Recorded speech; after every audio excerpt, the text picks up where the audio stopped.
नमस्कार विद्यार्थी मित्रांनो, तुमचं स्वागत आहे जय हिंद पाठशाला या यूट्यूब चॅनलमध्ये। आज आता आपण 1857 नंतरचे भारतातील प्रमुख व्हाईसराय पाहणार आहोत। चला तर मग सुरुवात करूया आजच्या व्हिडिओला। तत्पूर्वी जर तुम्ही आमच्या चॅनलवर नवीन असाल तर चॅनलला सबस्क्राईब करा, जास्तीत जास्त गरजू मित्रांपर्यंत शेअर करा आणि हो, व्हिडिओ आवडल्यास लाईक करायला मात्र विसरू नका। 1857 नंतरचे भारतातील व्हाईसरॉय आता आपण अभ्यासत आहोत। जेव्हा 1857चा उठाव झाला आणि नोव्हेंबर 1858ला राणीच्या जाहीरनाम्यानंतर भारतातील राजवटीचा किंवा कंपनीच्या राजवटीचा इतिश्री झाला आणि आता सर्व सूत्रे म्हणजे सर्व काही कारभार ब्रिटिश पार्लमेंटकडे गेला आणि ब्रिटिश शासनाने तुर्तास राज्यविस्ताराची धोरणं थांबवून सत्ता बळकट करण्याला प्राधान्य दिलं। Lord Canning, Lord Mayo, Lord Ripon यासारख्या व्हाईसरायांनी उदारमतवादी धोरण स्वीकारून भारताची सहानुभूती मिळवली, तर लॉर्ड लिटनसारख्या व्हाईसरायाने दमननीती अवलंबून भारतात चुकीचे कार्य केलेली होती। 1857च्या उठावानंतर 1858चा जाहीरनामा आला आणि भारताचा गव्हर्नर जनरल हा आता भारताचा व्हाईसराय म्हणून ओळखला जाऊ लागला। अशा रीतीने 1857च्या उठावाच्या वेळी जे गव्हर्नर जनरल पदी होते लॉर्ड कॅनिंग, तेच आता भारताचे पहिले व्हाईसराय बनले। म्हणजेच भारताचा पहिला व्हाईसराय हा लॉर्ड कॅनिंग बनला। लॉर्ड कॅनिंग यांचा कार्यकाळ 1856 पासून होता ते 1858 पर्यंत। नंतर त्याच पदाला व्हाईसराय म्हणू लागले आणि त्यांचा व्हाईसराय म्हणून 1858 पासून 1862 पर्यंत कार्यकाळ होता। भारताचा पहिला व्हाईसराय म्हणून लॉर्ड कॅनिंग यांची ओळख तर झाली, पण त्यांनी 1857चं बंड सुद्धा मोडून काढलं। त्यांनी खालसा धोरण रद्द केलं व भारतामध्ये ICS परीक्षेची सुरुवात केली। 1857 मध्ये मुंबई, मद्रास, कोलकाता येथे विद्यापीठाची सुद्धा स्थापना लॉर्ड कॅनिंग यांनी केली। 1860 मध्ये आग्रा, लाहोर येथे दरबार भरवून स्थानिकांना त्यांच्या सनदा परत करण्याची घोषणा केली आणि 1836 मध्ये लॉर्ड मेकॉलेनी तयार केलेली इंडियन पिनल कोड ला 1860 मध्ये कॅनिंग यांनी मान्यता दिली व 1861 मध्ये इंडियन हाय कोर्ट ॲक्ट नुसार मुंबई, मद्रास, कोलकाता येथे उच्च न्यायालयाची स्थापना झाली। भारतमंत्री चार्ल्स वुडच्या सल्ल्यानुसार 1859 मध्ये भारतातील प्रत्येक प्रांतात शिक्षण खाते सुरू केले व 1861 मध्ये कलकत्ता, अहमदाबाद लोहमार्ग सुद्धा लॉर्ड कॅनिंग यांनी सुरू केला।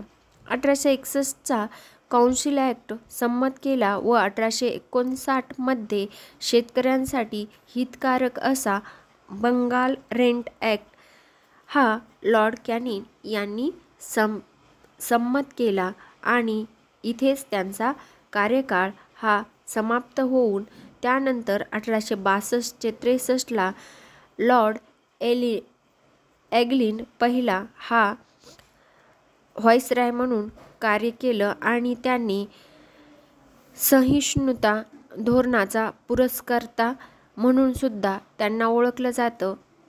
धर्मशाळा हिमाचल प्रदेश मध्ये त्यांचा मृत्यू झाला। त्यानंतर सर जॉन लॉरेन्स यांचा कार्यकाळ 1864 ते 1869 या काळात झाला।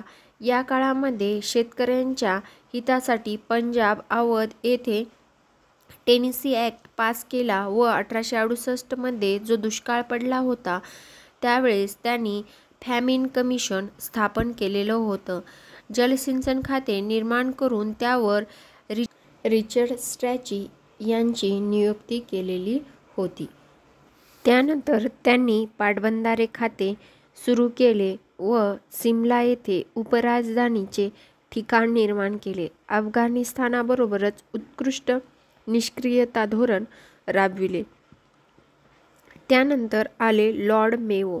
लॉर्ड मेयो यांनी आर्थिक विकेंद्रीकरणाचा जनक म्हणून आपली ओळख निर्माण केली आणि 14 डिसेंबर 1870 मध्ये आर्थिक विकेंद्रीकरणाचे विधेयक पास केले, ज्यामध्ये त्यांनी प्रांतिक स्वायत्ततेची सनदसुद्धा जाहीर केली आणि 1872 मध्ये मेयोनी पहिली जनगणना केलेली होती. म्हणजे आपल्याला असं म्हणता येईल की जनगणनेचे जनक हे लॉर्ड मेयो होते.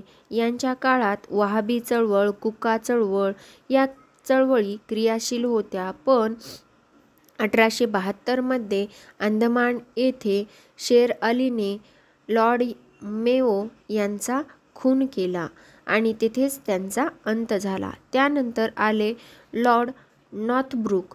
यांचा कार्यकाळ 1872 ते 1876 या काळामध्ये राहिला. बिहारमधील दुष्काळ, अफगाणिस्तानाबद्दलचे धोरण यावरून विवादास्पद यांचं कार्य राहिलं आणि 1875 मध्ये प्रिन्स ऑफ वेल्सली हे यांच्या काळामध्ये भारत भेटीवर आलेले होते. त्यानंतर लॉर्ड लिटन आले, ज्यांचा कार्यकाळ 1876 ते 1880 हा राहिला. यांचे कार्य पाहता आपल्याला 1876 ते 1878 या काळात जे काही दुष्काळ पडला होता, या दुष्काळावर उपाय सुचवण्यासाठी यांनी रिचर्ड स्ट्राची यांच्या अध्यक्षतेखाली एक आयोग नेमला आणि 1 जानेवारी 1877 साली दिल्ली दरबारात राणी व्हिक्टोरियास भारताची सम्राज्ञी आणि केसरीय हिंद ही पदवी दिलेली होती. त्यानंतर मार्च 1878 मध्ये देशी वृत्तपत्र कायदा, ज्याला की आपण व्हर्नॅक्युलम प्रेस ॲक्ट म्हणून ओळखतो, ज्या कायद्यामुळे भारतातील सर्व वृत्तपत्राची मुस्कटदाबी म्हणजेच तोंड बंद करण्यात आलं आणि 1878च्या शस्त्रबंदी कायदा म्हणजेच काय तर विनापरवाना शस्त्रे बाळगण्यास भारतीयांना त्यांनी बंदी केली. त्याचबरोबर 1879च्या स्टॅच्युटरी सिव्हिल सर्व्हिसेस ॲक्ट संमत करून परीक्षेचा कमाल मर्यादा, जी की ICS परीक्षा होती, जिची कमाल मर्यादा 21 वर्ष होतं, ती कमी करून 19 वर्षावर आणली आणि 1883 ची दुष्काळ संहिता फेमिन कोड यांनीच तयार केला आणि मिठाच्या व्यापारावर जाचक कर सुद्धा यांनीच लावला.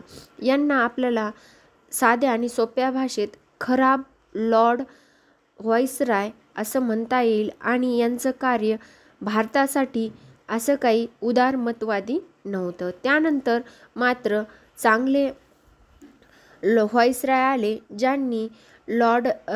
ज्यांचं नाव आहे लॉर्ड रिपन, ज्यांचा कार्यकाळ 1880 ते 1884 हा राहिला. या कार्यकाळात त्यांनी म्हैसूर, बडोदा या राज्याची पुनर्स्थापना केली. त्याचबरोबर 1881 साली फॅक्टरी ॲक्ट संमत केला व 7 वर्षापेक्षा कमी वयाच्या मुलांना कामावर ठेवण्यास बंदी केली. त्याचबरोबर त्यांनी 19 जानेवारी 1882 साली व्हर्नॅक्युलम प्रेस ॲक्ट रद्द केला. ज्यावेळेस लिटन हे नाव घेतं त्यावेळेस आपल्या डोक्यात खराब हा शब्द येतो, पण रिपन हे नाव घेताच आपल्या डोक्यामध्ये चांगला शब्द हा उद्गारला जाऊ शकतो, कारण त्यांचं कार्यच तसं होतं भारताच्या प्रती. त्यानंतर त्यांनी 1882 साली प्राथमिक शिक्षणासाठी विल्यम हंटर कमिशन नेमलं, ज्या कमिशनसमोर फुले आणि पंडिता रमाबाई यांनी साक्ष दिलेली होती. हाच भारतीय शिक्षण आयोग म्हणून पुढे उदयास आलेला होता. 18 मे 1882 साली स्थानिक स्वराज्य संस्थांचा कायदा केला व 2 फेब्रुवारी 1883 साली त्यांनी इल्बर्ट विधेयक मंजूर केलं. त्यानुसार भारतातील न्यायाधीशांना युरोपीय व्यक्तीबद्दल खटले चालविण्याचा अधिकार दिला. त्यानंतर रामेशचंद्र मित्तल यांची कोलकाता उच्च न्यायालयात मुख्य न्यायाधीशपदी नेमणूक केली, जे की ते भारताचे पहिले भारतीय नागरिक होते, ज्यांची नियुक्ती ही उच्च न्यायालयात मुख्य न्यायाधीशपदी झालेली होती. त्यानंतर नागरी सेवा परीक्षा म्हणजेच ICS परीक्षा परत त्यांनी 19 वरून 21 वर्षावर आणलेली होती, ज्यांचा दृष्टिकोन हा मानवतावादी त्याचबरोबर भारताची आस्था जपणाऱ्यापैकी होता. म्हणूनच भारतीयांना रिपनला कमालीची लोकप्रियता देण्यात आली.